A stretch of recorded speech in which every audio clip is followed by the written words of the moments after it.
problem though is if it's a position for Rubik, and most likely is, he likes to get experience, so he's not good at leaving the lane to allow the Timbersaw to get extra levels. That is why I'm just not the biggest fan of the pick. Well, if there's a setup that's already looking pretty good, usually the Rubik pick is some, taking some for yourself as well. But I do like the idea of double casting spells, especially with the Soulbound. You have double Hex, you have double Shackle. Rubik has insane cast range, so both of these spells become really good. You can throw Spears. I've seen some pretty good Rubik plays if you're experienced in the Rubik versus Mars matchup, getting there at the right time to steal the spells. But in terms of the lane matchup, depending who's coming against you, because Mars Snap is a classic, right? Kind of like Mars Phoenix is one of the most played, if not the most played competitive offlane duo in a draft. Rubik versus Snap. Rubik has this tiny advantage, but Snap already at level 2 is so much stronger because of the spell burst, the damage that they have. So I understand where you're coming from. You're not too happy with it. But we have our carries brought up both. I expected to see an Ursa here. I'm not gonna lie. Jugger, Timbersaw, these two supports, I mean, they would get crushed by it, but they go for the Faceless Void. I'm a Faceless Void fan. The thing is, I don't think you have to have a lot of damage into the Chrono. And other than Mortimer's Kisses, you could say that Polaris don't really dish out much into it. So I'm okay with that. In my mind, the Chrono needs to be used for the later portion of the fight. So to end it, for the enemies always to be afraid, and then they're like, okay, screw it, let's just go in. That's where you catch them. So I like that Polaris have the Mars, that they have the Snapfire, Shadow Shaman. They're good to start off the fight, and the Faceless Void is good to end it. Void Spirit and the Bat Rider. So both control-y, semi-flat damage heroes, both taken away. Bat's very good, though, against the Juggernaut. Basically, your counter to the spin in many ways. And when you're looking at the combination of spells that they have, that would have been a very dangerous hero to let through. Though, how do you feel about this carry matchup in general? Like, when you're looking at timings, who actually feels like they have a stronger fit for the Void or the Juggernaut without seeing the last pick?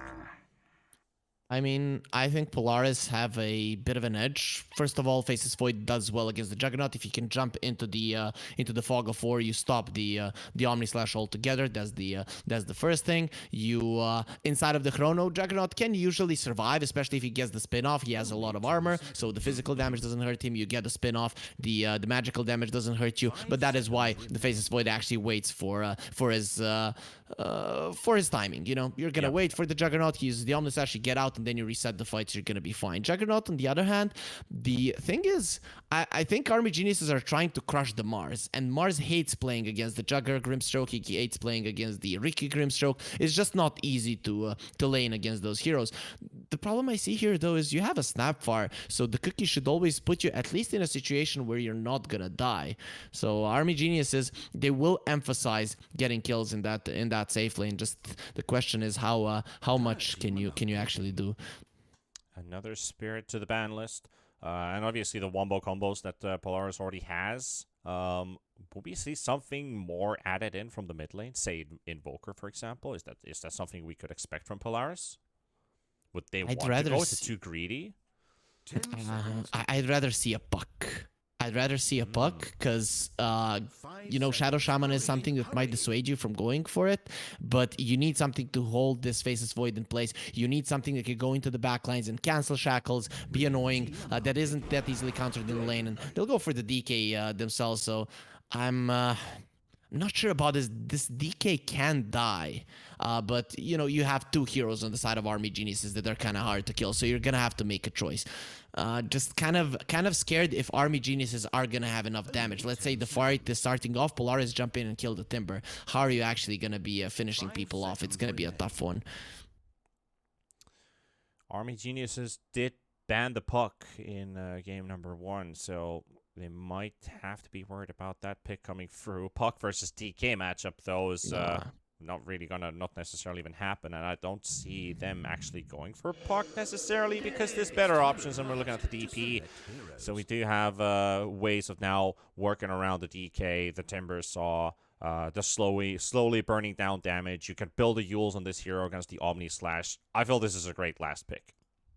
Yeah, I feel so as well. As I said, Army Geniuses, they are lacking some damage, and Death Prophet thrives in that situations. Usually, I like to see the DP just having a defensive support, but the Faceless Void is somewhat of a defensive hero for you because you are pushing a tower, and the Faceless Void is somewhere behind you. They go for you, he uses the Chrono, suddenly the fight is completely lost, and Polaris, they have these good AoE spells to protect the DP, so that's something I definitely like. You're playing against two fat heroes who like to be close and personal, so the Spirit Siphon will keep you alive. And once you get a BKB, I don't really see how you die. Jugger, he can do solid physical damage, but it's a question. Are we going to see a Battle Fury Jug? Are we going to see a Maelstrom Jug? If he goes for the Battle Fury, that opens up the situation where Polaris can punish the Timber and the Dragon Knight when the Jug just isn't that capable to fight, though. DB, there's a lot kind of on him this game because you have to decide which item to go for, and even if you go for a Battle Fury, I think your team will be needing the damage early on. So I'm kind of looking towards him if he can equalize this, but I definitely like what Polaris Esports have a bit more.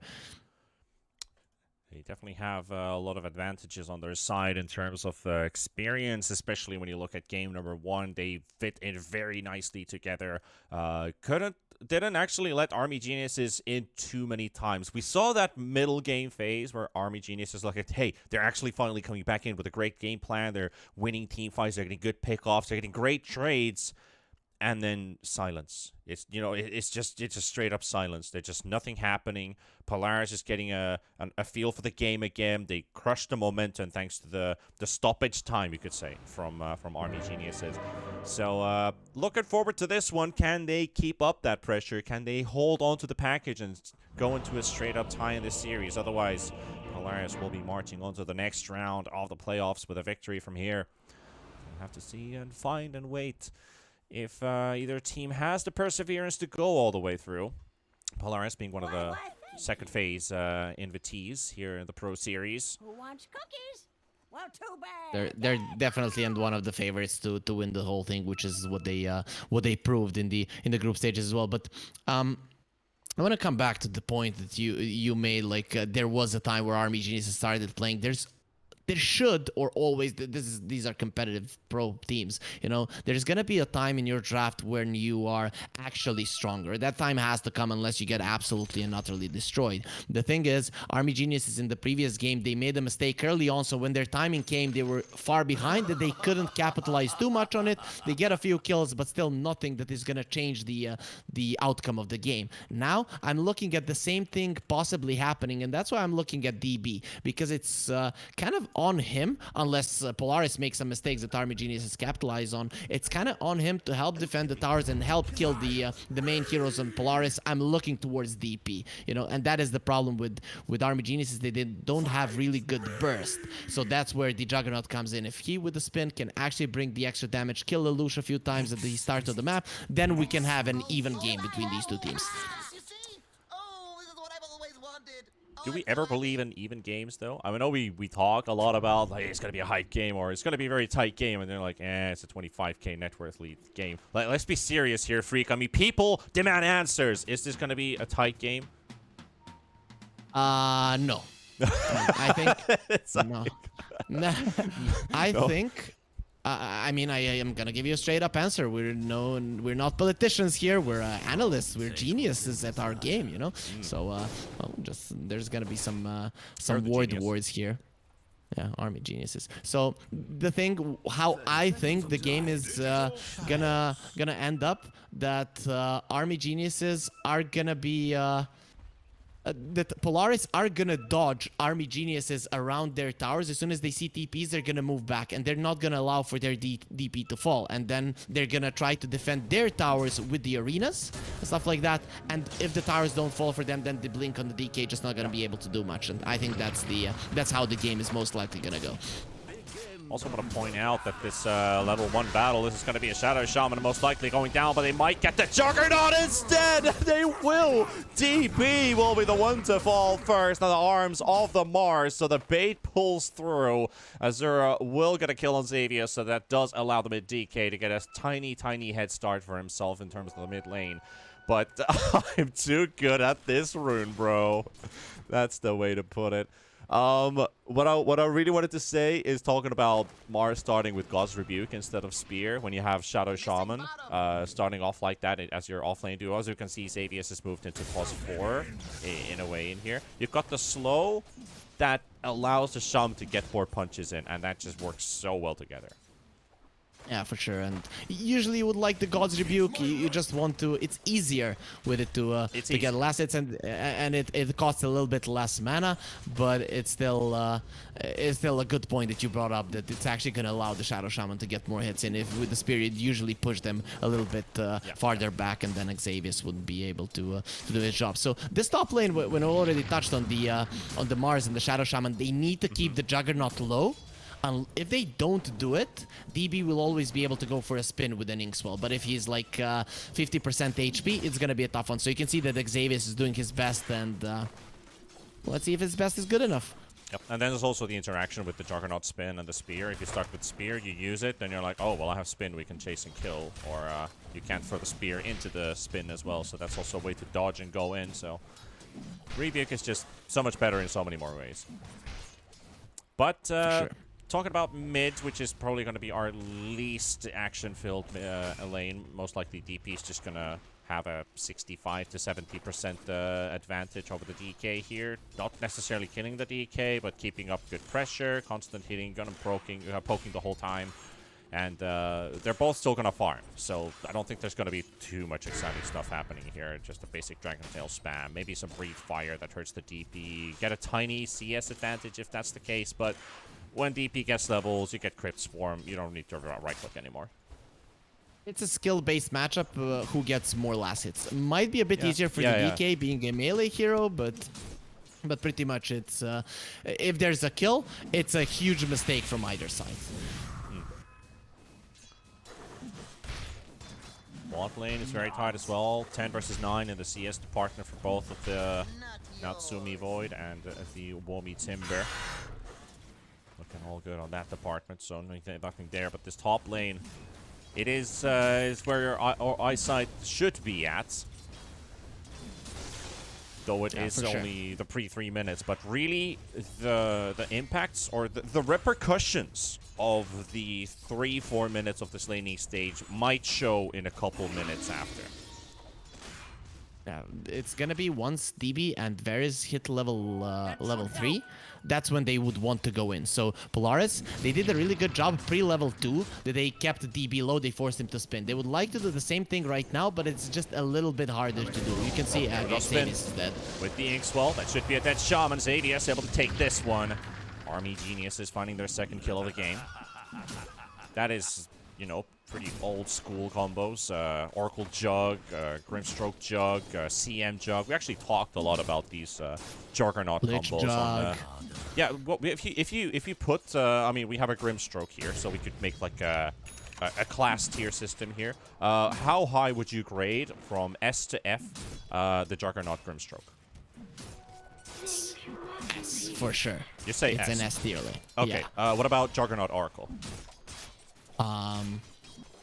B. Okay. What about the Juggernaut and the CM? A plus. A plus. Okay. Which one do you like the most? Grimstroke for sure. Grimstroke, yeah. And the Lich is also quite solid, but it also depends on the matchup. But in most matchups, Jug loves playing with Lich.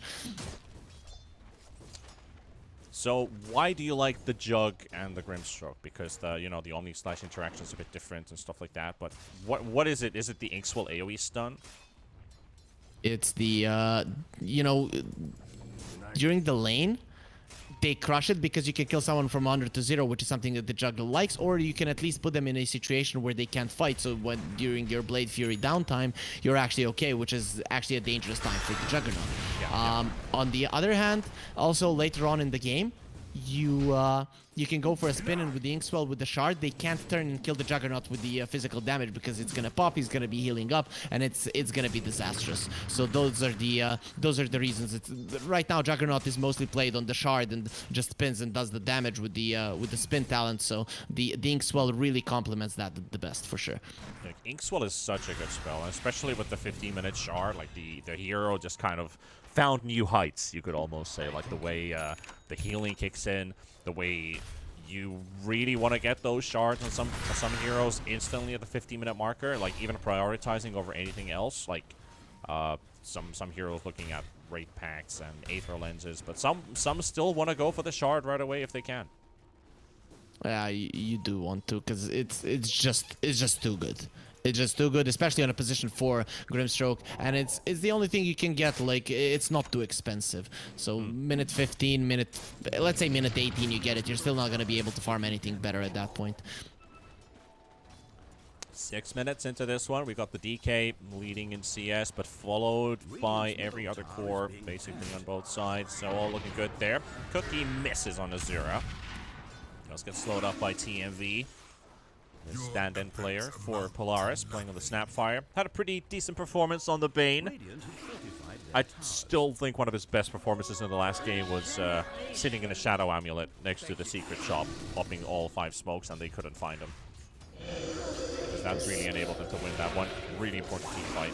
Cookie Polaris all going from mid. the shackles. Very nice. This time, maybe this time the slows there. That should do it. Exorcism ticks coming in after they get the scatter blast to connect. And Narman still moves around the area, but this tower is going to take a hefty amount of damage. There's no catapult, though, so they're going to have to live with the wave. Narman wants to pull the wave away from the tower, as he does. Can they get this all the way through? Do they get the last hit? Does it get denied? Should be a last hit in this case, because Narman's forced away. Very good move from the Zadius. Like, he could die for this tower, technically, but he doesn't even lose his life. And meanwhile, top lane, well, the combo has been used. Mars is dead. There is a guy that's gonna die for that tower, just not in the mid lane, but on the top. A really big move from Polaris. I actually think they didn't need to take that tower down. Looking at their heroes, until the Mars has the blink, you're not gonna be getting much value from that tower being down, other than the DK now actually feeling not so safe going for your tower. So it's not gonna be the aggressive moves from Polaris right now, but it's just easier for them to be defensive, and we can see that they drafted that way. You see at Army Genius's lineup, it's very important for them to get that early lead and start pushing forward in terms of towers. And you can see now Azura, he's aware of this and he's going towards the Timber. He needs a help of a core to get a tower down, because it's not looking good in the mid lane. He would be in too much of a trouble. That's why Polaris also, they gotta face this Void, because he's one of the heroes, we talked about it, that can stay in the lane for a long time against the Timber. Why? Use the time dilation and you can easily get yourself away. So Army Genius is a nice move. At least they're gonna be getting something down. If you don't have the mid lane tower, you at least need to control the bottom part of the map to get to that mid lane tower before the DK gets his blink. Well, you love to see it when you're pushing 8 minutes in with a Timber Saw and a DK. Both of them who just love to fully commit onto, you know, just zoning into that one lane. Tunnel vision, the only thing you see is the creep wave that's walking towards you and the tower right behind it. There's no other place on this map, basically, for you. The thing that I was kind of so it was cool to me, kind of boring game, but OG played the Timber, so Amar played it in the major, and what he did is that he just went on farming the jungle until he had an item to remove the Spirit Vessel. The thing is, there's most likely not going to be a Spirit Vessel on the side of Polaris, though faces Void. Oh, beautiful. That burst damage from the level 3 Fate Ball. But yeah, do carry on. Yeah, so you just farm, and then when he had the Lotus Orb and the BKB, and that's when he went on to fight, even though his troll was kind of suffering. So that was kind of a new way to show how to play Dota. TMV, is he really gonna survive this? All these supports almost dying, interrupting Harry Freak's dialogue. I mean, this is insulting, you could say, almost say. Unacceptable. Unacceptable. But very good jukes, nevertheless, because Jug still got Omni Slash. Does he go in for... Oh, Narman also wanted to go for the quick snipe, but he's going to lift one. He's going to zap the other. Doesn't get a kill on TMV, and that's going to be a dead Rubik. So all I can just do slow clap. That was just beautiful Snapfire play. And they're also going to be catching the Timber Saw for a second. to build the Timber Chan out of this one. Lining up almost for a Chronosphere here, but that Breathe Fire is going to make them hit a little bit less harder. They still got some spells to work their way through, so Army Geniuses will lose not only the Rubik, but also the Timber Sword. Yeah, you could see Narman definitely being one of the supports that has some... is actually quite a nice guy. As soon as I stopped talking, he went in and died. So that is how the supports should ask. Respecting the casters. Yeah, for sure. That is something you have to do. But so definitely an Army Geniuses fan right now, because they did show some class there. Either way, very nice response from Polaris. I liked it. They used the DP ulti on the top lane, and suddenly Army Geniuses think, okay, we can take this mid lane tower down. But with all of those baits, with the Snapfire surviving through everything, it actually created enough space for the Mars to go in, and Polaris came with 5 of their heroes. They understand the importance of this mid lane tower, and I think we're going to be seeing a lot of brawling around this one, because if it doesn't fall, the DK will get his blink, and the Zura won't be able to do enough. You need the mid lane tower to be down so that you can have access to both the triangle and the bottom part of the map. Still, this is semi-even for now. Polaris will decide to go for the 3-man smoke. Xavier's Lelouch and TMV joined by the Chronosphere, which Natsumi would like to use. Also keeping a short eye open onto this Roshan as well, because they could, with an Exorcism, try it with the wards as well. I mean, might as well just go straight into the Rosh pit and take it without any kills needed. It is going down fairly fast, but there's the party pooper. There's Varus. They're not using Exo though. Oh, yo, Roche is gonna kill the Shaman. The cookie backfires. Oh dear. There goes the Exorcism though. They're gonna have to make some moves. Timber there. They're gonna all just jump straight into the pit. It's snatched by Womi. Then it's taken for the Timber. The Chronosphere is gonna be there, but it's a complete disaster for Polaris and Army Geniuses. They had the strategy, they had the battle plan. These guys are experienced generals. They know how to handle this one. And it's just simple footmen in the pit dying in the hands of Roshan. Complete disaster. Man, complete disaster. Okay, so now we go back to your question. Can I kind of go back on my answer if this game is going to be close or who's going to be winning that one? Unfortunately, it's going to be very hard to rewind the time, but I'm pretty sure we can do some voiceover manipulation on the VOD, so nobody actually heard what the original idea was. But still, for Army Geniuses, it couldn't have gone better for them. They only have the Timber Saw now with the Aegis, so I mean, even if they kill him once, he's pretty hard to kill, so he's gonna respawn again, making it double hard to kill. So is that like a Die Hard 2 reference? I don't know. He's being chased up. The Omni Slash is gonna be taking down the Mars as they're pushing and taking this tier 1 tower in the process, and this game has just taken a complete 360-degree turn, and you're walking back into the Xbox store. You didn't want to go there, but now you're stuck there anyway, and that tower is gonna fall. So we talked about being humble in the last game. Well, Polaris, if they had a bit of humility there and used all of their spells immediately, they would have had the Roche right now, and they wouldn't be in a position where Army Geniuses are completely controlling the map. Now the mid lane tower is gone, and the Zura has his Blink Dagger, which means what? You can get kills, and the first on the line is Natsumi. This is so good. They're smoking up right away. Polaris is finally kind of like, okay, we need to start resetting and regrouping. Maybe get like a small moment to catch our breaths. And Army Geniuses is like, nope, we're not taking that. We're taking that breath from you as well. We're keeping you asphyxiated as they're jumping with a blink onto the Snapfire with the Inkswell. And that's going to be another kill going their way. And Army Geniuses are looking hot. Triple net worth lead on all their cores. Polaris is going to have to come up with some kind of game plan. Also, with Womi having that Aegis, that is kind of the reason why they got the mid lane tower. He, as you said, very hard to kill once, but he postures aggressively, and Polaris, they're not going to be able to kill him. And now, when you look at Polaris's lineup, you don't want to fall too far behind, because you want to use your ultis aggressively to force out TPs and not just keep dying on your part of the map like what's happening right now. Yep. It is exactly that. A strolling, wandering shaman found in the bot lane. At least the Mars is able to TP out away from the bot lane. I'm kind of worried about how big of a power spike Army Genius has got in terms of net worth, because they're closing up on their next items very fast. Grimstroke he's got his shard already lined up. He needs 800 gold to get that for himself. We had the blink on the DK. He's built up an extra 1,000 gold after that team fight, thanks to that. We have a BKB almost up on the Timber Saw, and the Manta is being built on the Jogger, who already has his Maelstrom, so things are looking good. But here comes the move from Polaris. Mars Blink with the smoke. The thing is, they can only kill Narman. Even if they do, it's not good. And you can see that Army Geniuses are coming over. Jugger probably has a TP ready. Yep, they don't. Okay, now they do. Army Geniuses are coming, so as soon as they see the Rubik, they could look for an answer, but they need to get this kill first. It is taking some time because they're suspecting more people show up, and they finally blink in for the stun. And now they've revealed everybody. Azira coming in for the back. They got Boomy coming in from the side as well. The blink stun's going to be there onto the Mars and going for that kill as Nevermind will fall. That will be the Mars for the Rubik trade taking place. Army Geniuses do get a core for the cost of their support. Trap had been laid and everything went as planned.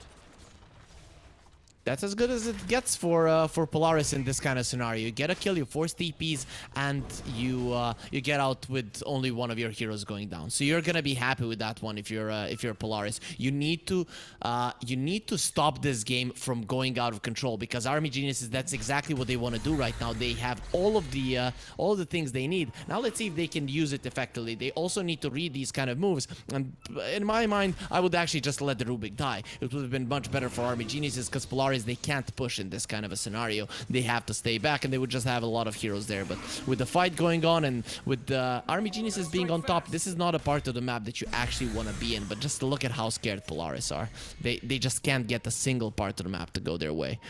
They are, and that's the worry about playing a Faceless Void as well in this lineup, is that you need time. You need time to hit hard. You need talents to attack fast. You need items to hit hard.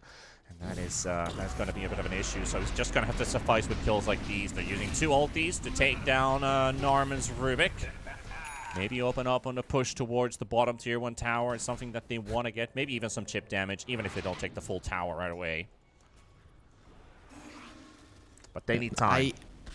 I expected Army Geniuses, when they were all on the top lane, to just push as hard as possible with the Jugger, and now finally they're gonna be doing it. The thing is, Polaris got a kill, and they're pushing the bottom lane, so they're getting more. And you're gonna be seeing this a lot with Polaris. Whenever they see a solo hero split pushing or pushing out the lanes from the side of Army Geniuses, they're gonna want to kill him, and Rubik is probably gonna be the one attacked more often.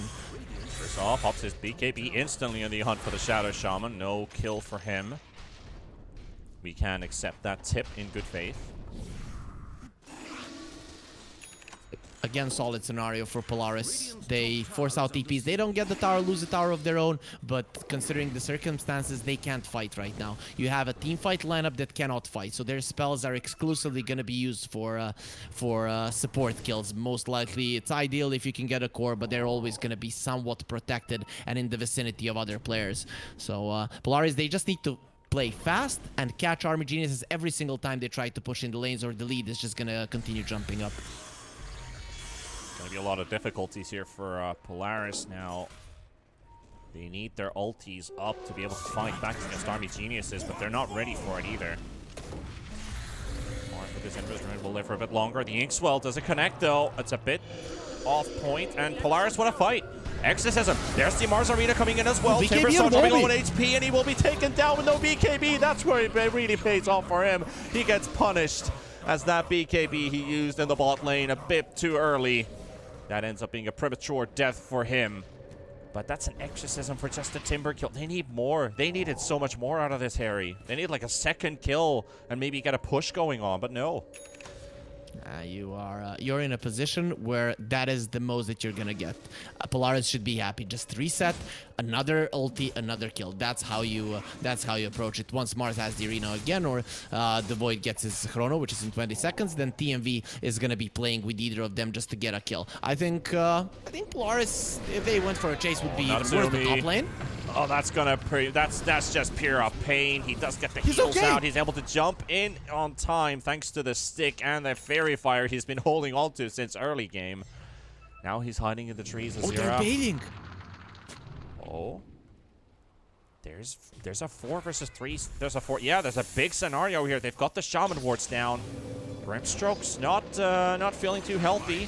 Narman he spot Natsumi? Natsumi finds him as well, but the missed scatter blast now, the instant chrono. Here comes Azura with the stun though. BTS Void is gonna go down. They've lost Natsumi, and that's not what they wanted. They will take down Norman. Here comes the DK falling, and here we have the backup from Womi and DB. And they're gonna get the Omni Slash to take down the Snapfire, and they will also take the Shadow Shaman in response. Oh, Natsumi. Good dodge at the start, but Chrono's fearing himself, trying to look for the kill, and DK walks in for the kill. Throws the stun, the fireball, the breathe fire is too much to deal with. Polaris just, there's the, let's be a bit greedier there, get a bit more. After they've killed one, I think you could have bailed out, but they used so many TPs to the top lane, so they wanted to make the best out of it. And Army Geniuses actually maneuvering quite well in that fight. You know, you lose two of the supports, but some of the big spells go down on Polaris. Again, though, what I'm liking from Polaris is that they're not using all of their spells together, so that they're completely useless and can't do anything around the map. So they're gonna have the arena, they're gonna have the exorcism, so it's possible for them to fight once again if there's a big objective like a Roach being on the menu. There's DD Timber available. BKB is still there, so they have to time their stuns and their control for the damage. Halfway done, Shackles. Gotta be enough. Exorcism. Does that look like a tanky hero to you? Not really when you put it that way. I mean, they did use the Exorcism for the kill. They didn't do that much right-clicking. It was mostly spells, so it was lacking armor. But yeah, I agree with you. It's not really a scary Timbersaw. Roche is also going to be up in 4 seconds, but that Exorcism running out. That's a 2-minute downtime for Polaris. Maybe Army Geniuses can find a bit of a loophole in this. If they scout out Roche, which they will with this Juggernaut illusion walking into the pit, they know there's no Exorcism. They might just go for it, but they're going to smoke on. 4-man smoke. Going into the triangle, hunting for a kill. Is there anybody in the vicinity? And a bit of a pause. A bit of a suspense pause as well, Harry. What's the plan? Yeah, for sure. Okay, so the DK's BKB is coming. So you want to use these BKBs on the Timber and on the DK to win a fight where Polaris are forced to use all their spells. So the best way to do it is go into Roche. Ideally, you'd like to get a kill and then walk into the Roche, and then it's, if Polaris buy back, you know that they're coming and stuff like that. But still, Army Geniuses, they want to walk into the Roche, they want to pop the BKBs when the arena or the chrono comes up, and then you're gonna win that fight if you're not super low. But look at what Polaris is doing. Just to look at Xavius. So he's forcing the TPs to come towards the top lane and kind of separate Army Geniuses, because you can see from the movements from Polaris, they understand they're being hunted right now. They just don't understand they're super weak, super weaker than the opponents just because of that DK BKB that's gonna be delivered right now. Smoke leads into a kill onto the Snapfire at least, so they're not left completely empty-handed. The wards are cleared out by Womi, farming them one by one. Does a bit of damage onto that tier 2 tower, and Roche is exactly what they want to do. They want to go for it, but where is Mr. Chrono, man? Mr. Natsumi? Without the snap, I think you let it go. I think it's the smartest move from Polaris right now to just let this one go. They're going. Nevermind is moving out right in front of the Roche pit area. I guess they're still making, like, Nevermind was like, I want to go, but it's going to be too late for them. Roche, they're stalling the take. They're stalling it. Azura with a blink stun onto the DP. Roche is taken, and Natsumi doesn't never get the chrono off on time, but the Soulbind will be used, and DB is being whipped forward by his allies. And just charge into the fight. They're going to take down the Rubik. Sadius and Norman both down. BKB also used off of Womi. Now they are chasing the Mars. Momentarily, DB is there. Azura is also making his way with the Timber Chain. And that should be a quad Mars. He's got nowhere to go. 2 for 1, Roshan taken. You could see Polaris there. They didn't want to go without the Snapfire. Nevermind was like, I want to go, I want to go. You're not going anywhere without the Elders. Yeah. You know, you need their wisdom. So that's why they wait for the Snapfire and they go immediately. But the thing is, they were a bit too late. You could see Faceless Void having the shard there. Natsumi just goes in like, nope, I'm out of here. It's not a fight we can take. But still, a big thing for Polaris is that they are forcing out the BKBs, not on the DK, but at least on the Timbersaw, it's getting lower and lower. And this is now the part of the game where Army Geniuses are so much stronger, but you cannot ignore them if you're Polaris. You at least need those BKBs to go lower and lower, given the situation that you've put yourself in with that first Roche. So I'm curious to see if Polaris are going to be able to get those BKBs down, or if Army Geniuses will get everything they need in the next 5 minutes. See what they can do with this. Tier 2 tower about to be taken in the bot lane. There's a DD rune as well, waiting in the river. Polaris would like to take that on their Faces Void. They're looking at Natsumi's items. That Chrono is still up. He's about to finish Mjolnir. That's a huge source of his damage. But he is still a very soft glass cannon. We've seen what 1 DK stun and a fireball can do to him. Ideally, the Faces Void would like to get a Mask of Madness Maelstrom into a BKB. Jump in and be able to fight. Oh, bottom lane. Considering DB almost getting a catch there, but the cookie save is also in place. 3 minutes still on the Aegis too, so Army Geniuses, they're not in a rush. They also have backdoor protection to fight against, so they're leaving the high ground for now. DK also going for Aghanims now, and Jug building into a Scotty. I'm a bit worried about how tanky this Jug is going to be after that item pickup. Yeah, it's going to be very tough to kill him. But you can see, as we mentioned, Faces Void now, with him going for a Mjolnir, he actually wants to be able to kill the supports 100% in the Chrono. That is the idea. So you want the supports to die. Yeah, you want the supports to die. If the Juggernaut is left alone in the end, we all know he gets hexed up, the Shackle and the Exorcism will kill him. There's no amount of tankiness that's going to help him there. So that's what Polaris are gunning for, but it's not the most optimal way to play the Faces Void. You want to be able to go in, use the BKB, fight. Nice lift there from Norman, able to catch him, but there we have the BKBs coming out of time. They're going to be taking down the Rubik instantly, and the Grimsword's going to be following as well. They're going to be taking down 2. Observe with the Chronosphere connecting by Natsumi. Can they take the DK down? He's very tanky. He's got 29 armor. He's tanking. The stun goes out onto the Void as well. And Xavius will be blinking in and making sure they will get these, so the Aegis doesn't get used in this team fight as Polaris take 3.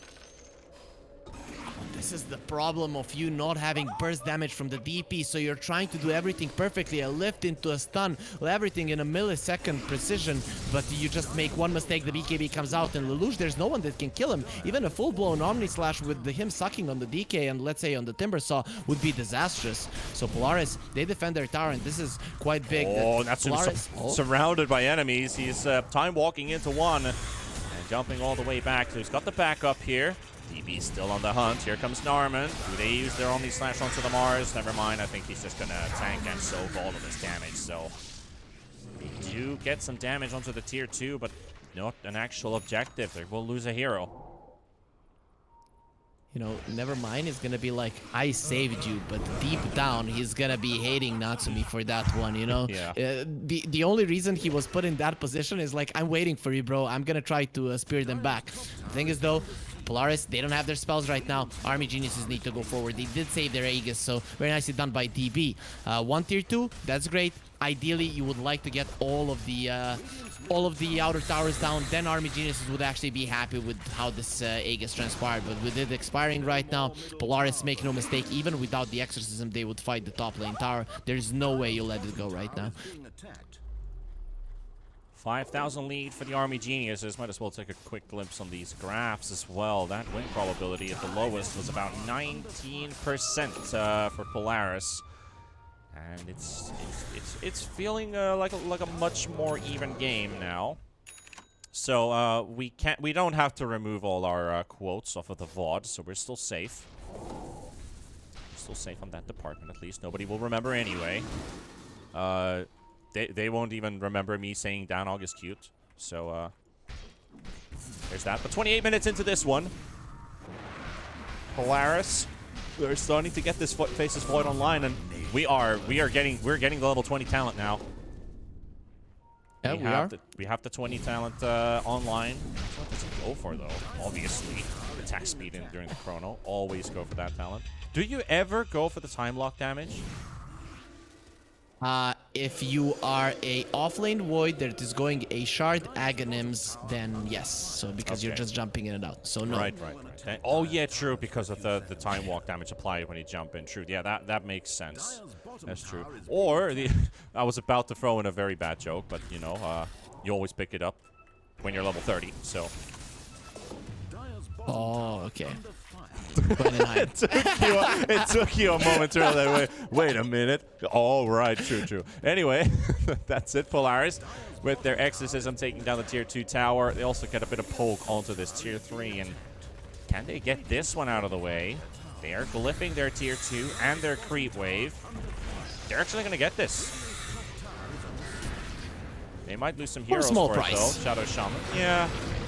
Still a pretty good price to pay. 1 hero for 2 towers. They kept their tier 2 up as well, so that's great success. Yeah, cool approach. If they had lost their tier 2 on the top lane, it would have been bad because you won't have any access to the Roche pit, and your enemies having outposts plus 2 tier 1 towers. Two tier 2 towers close to the pit would be quite great. So Army Genius, they don't want to stay on the bottom lane for too long. That's why they're smoking. On the bottom lane, there's nothing for them other than farm, and these are not really good farming heroes. So you immediately go for a smoke. Polaris should know about this. Only the Timber showing. TMB is dead. Or not. See, blinked at the same time as the DK. Blinks on top of him, but he's still going to get hunted down. This DK can move wherever he likes. There's a dragon versus lizard. Dragon versus lizard, and a grandma just getting caught in the midst. So you could almost say that that's a bit of a collateral brought up on the lines of fire. TMB sniped by Narman. Rubik says that's my kill. Okay, so Polaris still have the tier 2 on top. Not only does it help you fight for Roche, it helps you defend your base. Because when you lose all of the outer towers, you have nowhere to go for a big fight, and then you always have to go for it with the smokes. With that tower being up, it's always gonna be hard for Army Geniuses to take every part of the map out. Because against Polaris, you're not winning if you just walk up high ground. You can have 3 Aegises, and still there's going to be a spear back, and you're going to get pulled into it. The Exorcism and the Chrono will kill you. Let's not give Ice Rock any ideas. You know what? Ice Rock is a genius. You give him a bad idea like this one, and maybe he turns it into something good. So, at least from the words that I've heard, he's sleeping, so he's ignoring us. This was from a very credible source, obviously. But I wonder what would happen. I mean, how broken would the game be if there are 2 Aegises? I think it just doesn't fit in the lore anymore, so I don't think that's ever gonna happen, unless you're playing some arcade game. And lore is very important to the game of Dota. Obviously, I mean, all of the competitive gaming is based on lore. I mean, we're writing stories about legends winning TI, so why can't we talk about, like, the double Aegis spawn or something like that being related from some crazy dragon who didn't lay an egg, but instead they made a box somewhere, and that box turned into Io, and then Io suddenly turned immortal, and they're just using Io as a meat shield, giving you a technical second Aegis. I don't know. I was going more with the that prophet is a witch. She's afraid of being burnt on a stake, so dragons scare her. But sure, you know, your story does make much more sense. I mean, I guess some historians might debate on that. But let's talk about the Dota instead, about history of Dota. This game is probably not going to be written into the history books, though, as Polaris and Army Geniuses are playing a somewhat even game, I guess you could put at this point. Polaris has kind of withstood the storm, getting themselves back into this one. Faceless Void is looking deadly. DK does have 4k HP. We talked about the tanky Timber Saw. Not. He's still 2.6k. Sanjay Kaya, sorry. He's a bit tankier now. Okay, so next Roche is gonna be the big point of contest. Army Geniuses, they have their big core items. The DK with the Naganim Scepter is actually quite tanky. The thing is, you want to... I still don't see them winning a fight unless Lelouch dies. Of course, you can have a perfect fight where you kill the other 4 and Lelouch just doesn't come over, but if it's a straight-up fight, it's gonna be in a relatively neutral ground where none of the teams have more vision. If Lelouch doesn't die, you don't win a fight. He's gonna run over you. And the thing is, how do you kill him? Where does your burst damage come from? We're looking at this Juggernaut, Eye of Skadi. Does that sound like a burst damage item? Not really. It's gonna prevent the heals a little bit on Lelouch, but at some point he's gonna be okay. 3000 HP, 27 armor. This guy is very unlikely to die, and you can see Army Geniuses, they're kind of lost at this point. They're looking, what are we supposed to do, where are we gonna play, and for now they're just gonna play around the Roche, but I don't think they win a fight despite a 3K gold lead. They need to have better vision, they need to bait their enemies in, but the ones pushing out the side lanes better for the majority of the game, not now, but for the majority of the game, have been Polaris. Also, what I'm a bit worried about, I just looked at the shop of Army Geniuses. They have 0 wards. They can't put any Tinker wards. Their only vision on the map, basically, is this one in front of Roche Pit. That's all they have. They've planted so many Ops wards in the last 10 minutes, plus 10 minutes, that they just simply are moving in a small area. They have no vision advantage. Polaris might even abuse that fact. Because when they're putting down sentries, hey, they don't have vision here, they don't have vision here, they don't have vision here either. So right now, they're just taking Roshan for themselves with the wards in the pit, with the exorcism, and Army Geniuses can't do anything about it. That's going to be an Aegis being picked up, the cheese is there, and the Shard is also being secured, so they have everything that they wanted. And now they can just wait for their spells to come back with cooldown and go again. They stop the chrono, stop the arena, and Army Geniuses want to force the fight. This is a good move from them. They have to go for it because they gave too much to Polaris. Polaris learned from their past mistakes. We need to use the exorcism, but there it is, the downtime. And Army Genius is catching someone on the bot lane can actually have a snowball effect that could give them the win. This is a really nice move. They need the blink stun from the TK, and they're gonna look for it. Inkswell though, oh, they're a bit too late. The DP suspected something was going on, and it backfires. Army Geniuses, they need to get the hell out of there because Polaris are now back in full strength, pretty much. Shaman's still sticking to the top lane, and so is a Mars, but he won't get the chance to jump on Army Geniuses in the end.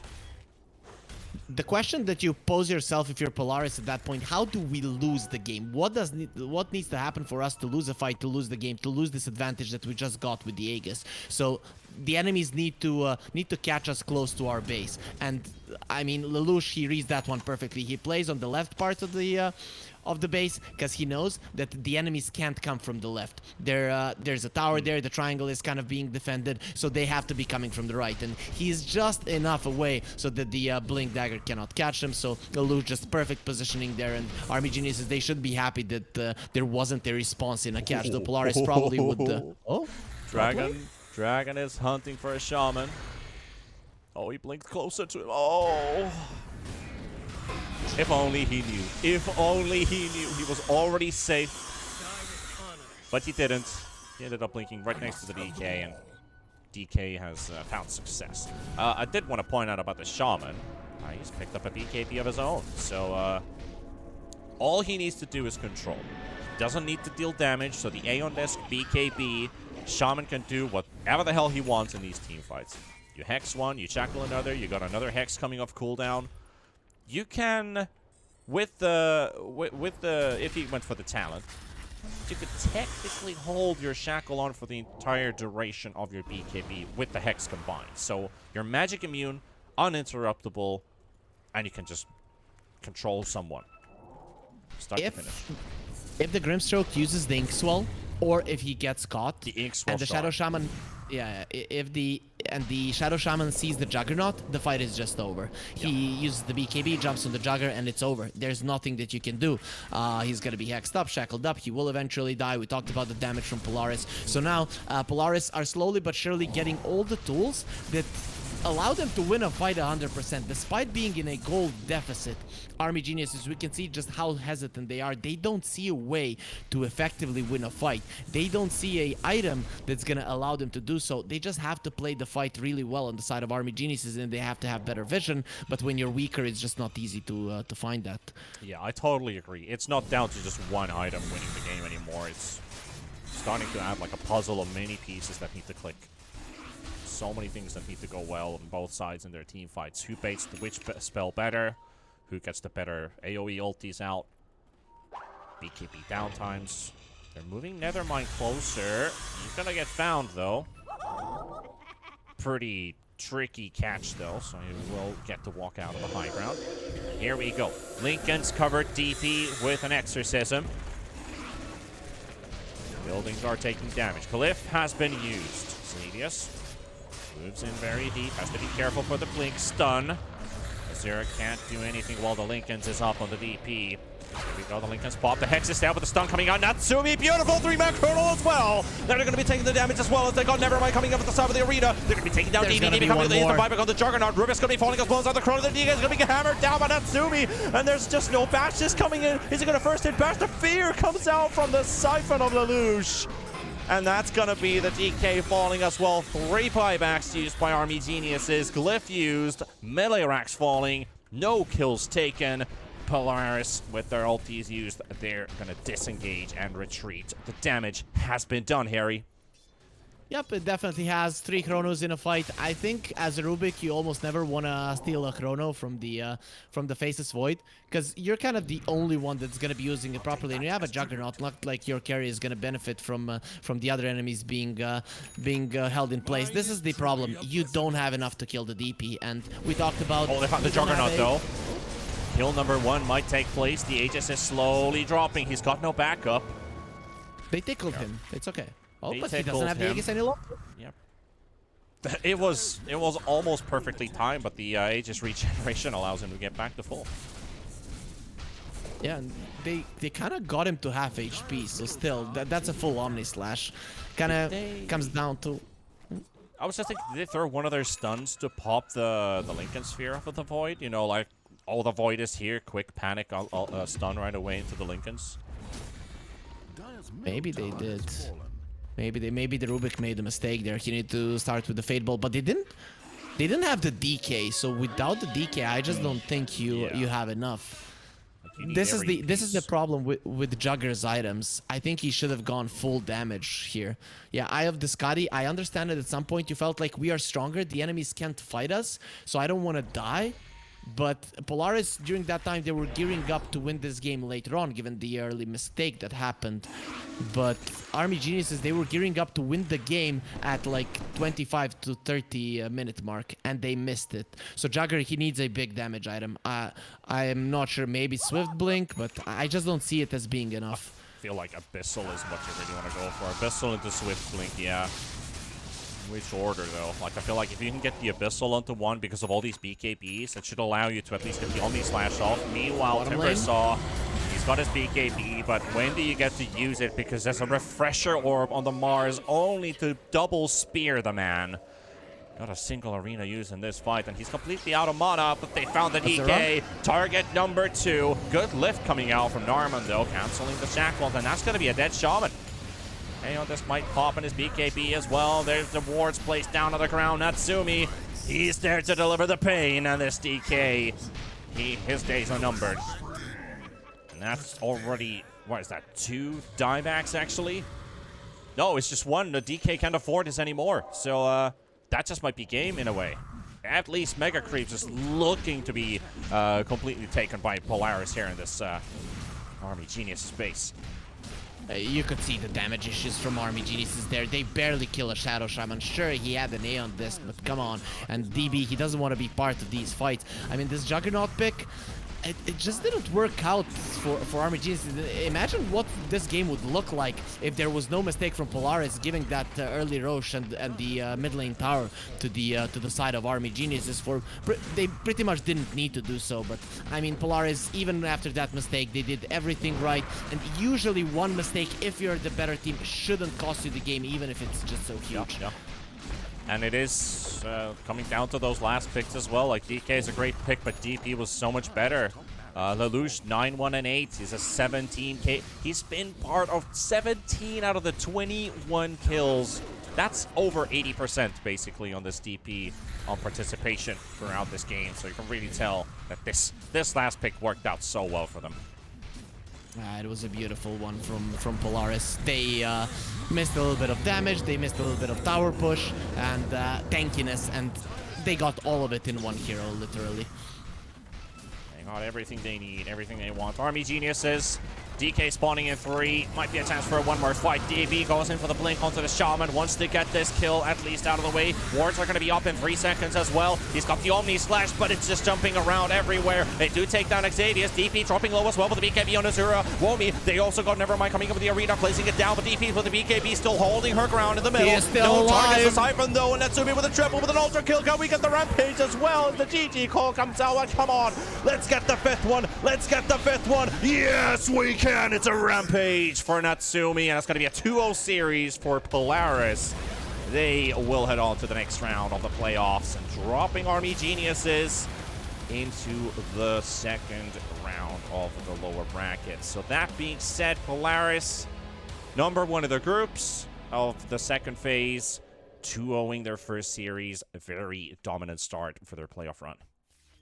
Azura, I was about to start talking smack, like, why aren't you fighting, you coward? Fight till the death and just give that Rampage to Natsumi, but he does turn around, so shows some manliness there. Azura, even when losing, he does fight till death. It gives us the Rampage and the great way to end the series. Polaris, though, I have to say, they showed that they're a class above Army Geniuses. I didn't watch their game in the group stages where Army Geniuses won 2-0.